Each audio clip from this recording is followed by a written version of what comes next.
timely conversation to be having this in a region where we just experienced one of the most devastating a month of heat waves in the summer.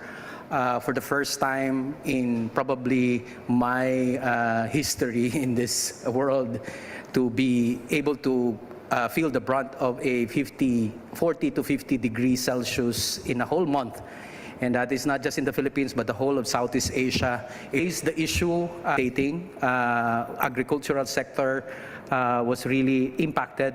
And just a few months on finance and linked to storms, basically devastating many regions in the Philippines and as well as the energy transition. And taking off from the last COP28, one of our key findings is that Southeast Asia is still advancing massive fossil fuel dependence. In particular, even with all the mechanisms on transitioning away from coal, there is a massive expansion still that is happening in Southeast Asia, and coupled with a larger expansion on gas as touted as a bridge fuel. Many of us think that this is basically a new detour and creating new stranded assets in the region. And of course, many in the scientific community have already warned the expansion on fossil gas that it will actually create further problems for the world to be able to achieve the 1.5 degree stabilization. And what is very stark is that this massive fossil fuel expansion is basically financed and fueled by northern financial institutions, both public finance, specifically some of the institutions coming from the East Asian countries, in particular Japan, but also with commercial institutions and banks coming from European and the United States. And so the expansion of fossil fuel, which basically counters what the agreements has been made in COP28 and previous agreements on veering away or slowing down the financing on fossil fuel. On the contrary, still that is not the case in the region of Southeast Asia. In contrast, there is a booming renewable energy industry and expansion in Southeast Asia. Just from 2023 to this year, it has ballooned significantly from our monitoring. And what is very important in this finding is that majority, which is around 57% of financing that goes to renewable energy in the region, is coming from domestic banks. And so meaning that majority of the financing is actually being financed and pushed by southern countries such as and led by the Philippines and Thai banks in the region. And as we discuss the importance of energy transition, Southeast Asia is also housing half of the existing energy transition mechanisms and projects and programs ongoing right now, whether that is ADB, World Bank, or bilateral agreements on JETPs. And in general, what we're seeing is that most of these mechanisms, despite all the challenges, of course, encountered, is not really curbing the fossil fuel expansion still that is being pursued in the region. And that's why in this conference of parties, in this COP or COP29, it is very important, one, to reiterate the position and the push in terms of what the package in COP28 is in terms of phase out of fossil fuel, the tripling of renewable energy, and doubling of energy efficiency, which would mean that finance has to be mobilized. We are in agreement with most of the governments that have already been pushing, as well as civil society, global civil society organizations and communities for a 1 trillion per year climate finance with a minimum of 300 billion per year for mitigation action. And this is in relation to the global call, of course, by many civil society movements that are pushing for 5 trillion per year, which would allude to or link to the climate debts that the North owes to the South.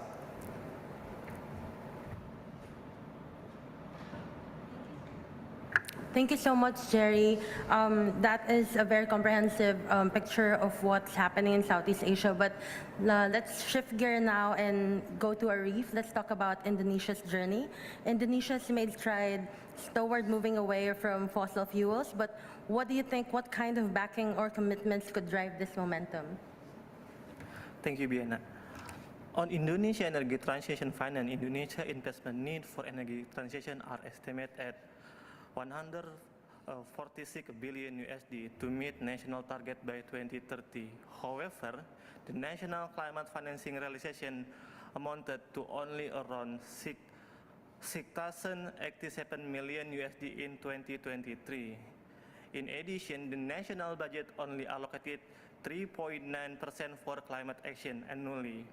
This creating a significant gap in financing needs for Indonesia, particularly for energy transition. However, relying solely on the national budget should not be the exclusive approach, as international climate finance sources are also available and should be accessed. Looking at the international climate finance architecture, multilateral development banks play a crucial role in providing climate fund. The cooperation between MDBs and national development financial institutions represent a strategic relationship for housing climate finance. This collaboration not only leverages the strength of both institutions, but also play a crucial role in attracting private sector investment by de-risking projects and creating a more favorable investment environment. In Indonesia context, international DFI is multilateral development banks that work closely with the national DFI to accelerate a country development. In Indonesia, PT SMI, Sarana Multi Infrastructure, served as the national DFI, mandated by the government of Indonesia to support climate mitigation and sustainable development program through the establishment of Sustainable Financing Division for Clean Energy Development, with focusing on promoting SDGs and climate mitigation action through infrastructure development. It engaged with various international MDGs to access climate finance. And according to Indonesia's Sustainable Finance Action Plan Roadmap, its target reduction financing for core power plant project to maximum of 7%, while increasing financing for climate mitigation projects to minimum of 8% by the end of 2023. Among the MDBs, the ASEAN Development Bank and the World Bank are the main partner for climate finance access in Indonesia. Referring to our study this year, ADB has committed around 9 billion USD to the energy sector in 2024, including Indonesia pilot project in Energy Transition Mechanism ADB. And the World Bank Group has committed more than 6 billion USD to projects in the energy and extractive sector in Indonesia. In Southeast Asia context, many young coal fleets have come on stream in recent decades, with the average plant age around 10 years in Indonesia and 6 years in Vietnam, accounting for more than half of coal plants in each country. In relation to the role of NDBs in financing coal phase-out and increasing renewable energy projects, we see that ADB has believed that this situation will impede progress toward global climate goals and require special intervention, which lead to the establishment of Energy Transition Mechanism Program, piloted in 3 Southeast Asia countries, Indonesia, Philippines, and Vietnam. ADB aims to replace the program in major coal-consuming countries across Asia. In addition, ADB allocated around 3,000 million USD investment in clean renewable energy in Southeast Asia from 2018 to 2023. Indonesia received around 70%, amounting around $2 billion USD.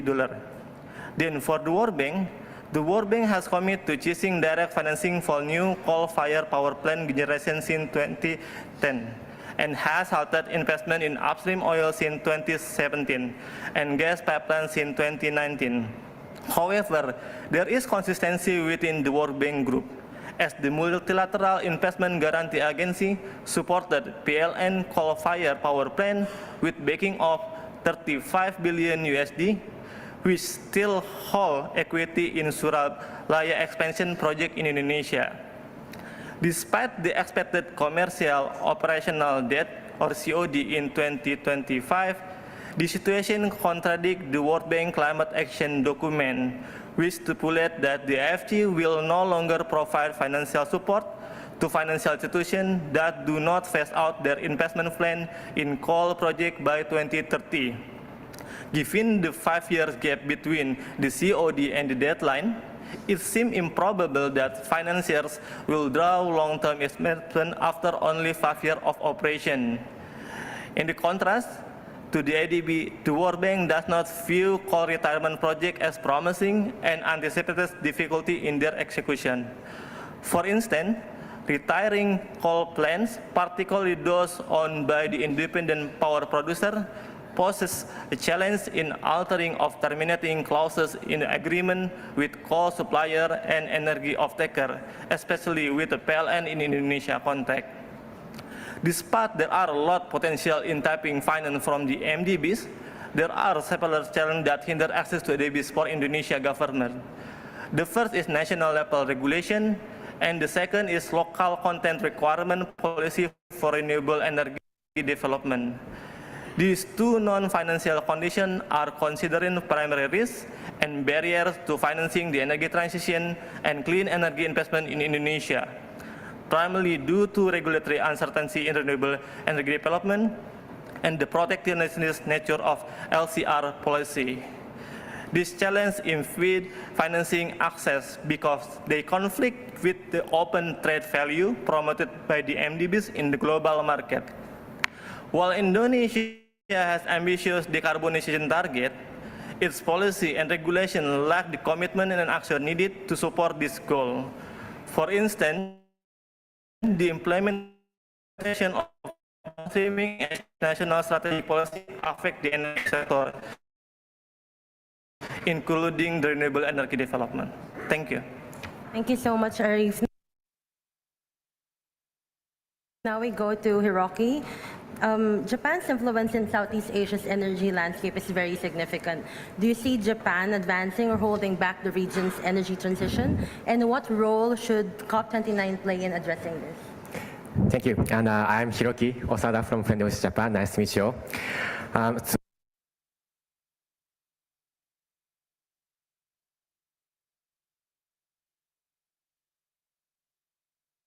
Japanese government is coming up with this big policy called Green Transformation and Asia's Innovation Community, or ASEC. And Japan claims that Japan is going to help decarbonizing Southeast Asia and Asia, the whole region. But the reality is the exact opposite. Japan has been the biggest, one of the biggest energy importer from Southeast Asian country, but also Japan is one of the largest fossil fuel financier in Southeast Asia. According to this new upcoming report that Mr. Arances was talking about, Japanese financial institutions are accounting for 23% of total co-financing in Southeast Asia. Also, JBIC, Japanese public finance institution, JBIC has been financing $3.7 billion US since 2016 to third quarter of this year. That is a lot. No other financial institution in the world financing more than Japanese, more than JBIC. So Japan is delaying actively the decarbonization or transitioning away from fossil fuels in Southeast Asia. Japan is delaying the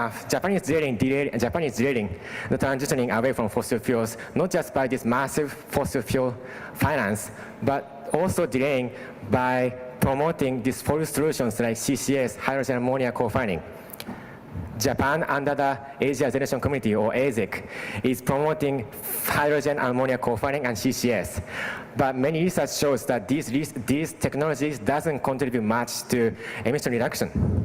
But Japan is still keep moving forward because it is really good for Japanese companies. That's what Japanese companies' competitive advantage lies. Japan is also even help drafting the long-term energy plan in Asian country, including Bangladesh, Indonesia, and intentionally putting the energy and also these solutions, and so that Japanese companies can sell these technologies. So again, Japan is actively delaying the energy transition in Southeast Asia. At this COP and also beyond, Japan has more responsibility than ever with Trump back in the office. Japan has more responsibility than ever to show its true climate leadership. We think that Japan can show its climate leadership in 3 ways. First way is Japan can commit not to finance new fossil gas terminal or any other project in the world. Japan should really not take advantage of Trump back in the office and should not go ahead with financing new energy terminal in United States, like Cameron energy expansion or Freeport energy expansion. We all know that these energy projects are actually causing a lot of harm, including huge, severe health crisis among communities living closer to this energy project, especially among communities of people of color who tend to live closer to this energy project. Japan should really not finance energy project. Secondly, there's this negotiation under OECD about about prohibition of public finance to fossil fuels. Japan can agree to expand the current prohibition from coal to include oil and gas. This next week is the last chance before Trump comes back in the office.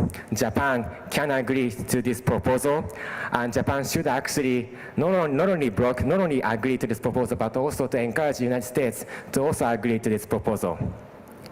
Finally, at this COP29, Japan can and should agree to more ambitious NCQG so that Japan can provide fair share of climate finance. Thank you, that's all. Thank you, Rocky. Now, you've spoken about funding fossil fuel. Regina, I wanted to ask you about multilateral banks and European financial institutions. We know that they hold a lot of sway over fossil fuel investments in Southeast Asia. Can you give us an overview of the landscape? Yeah, thank you. So I think the data that SEED put together looking into the energy financing for Southeast Asia has one silver lining message, which is basically that financing for coal is going back a little bit. And I think that's something in dire times as these, it's important to look into this. And they looked into Western banks actually financing less coal in the region. They found that G7 institutions went down from annually giving 4.26 billion annually between 2016 to 21 for coal. That went down to 643 annually since 22. That's, in the first place, a good news. But it's still way too much. And what you have to see is that many financial institutions, private banks, brag or speak very loudly about, we are seizing financing coal, and what we sometimes see is what they mean with that is they just stop financing project finance. And they still are able to give corporate loans to coal companies, and they are still able to hold shares or hold bonds of coal companies. And that's something that we see in the data on coal developers, the top coal developers in the region. They have important bondholders and shareholders coming from the US and from the EU. And it's the same thing for regional banks. Jerry was explaining that they are financing a lot of coal in the region, and regional banks have important shareholders as well that are coming from the US and from Europe. So that's a big loophole. And I think you were referring to MDBs, which have coal expansions. They are still able to invest into companies that are still developing coal in the region. So those are very important loopholes that need to be stopped, that need to be finished, those loopholes. And if we look, if we go away from coal, and Jerry has shown that the whole gas issue is more important than, is bigger in terms of what is planned than the coal issue. If we look into gas, the real big problem is that there are even much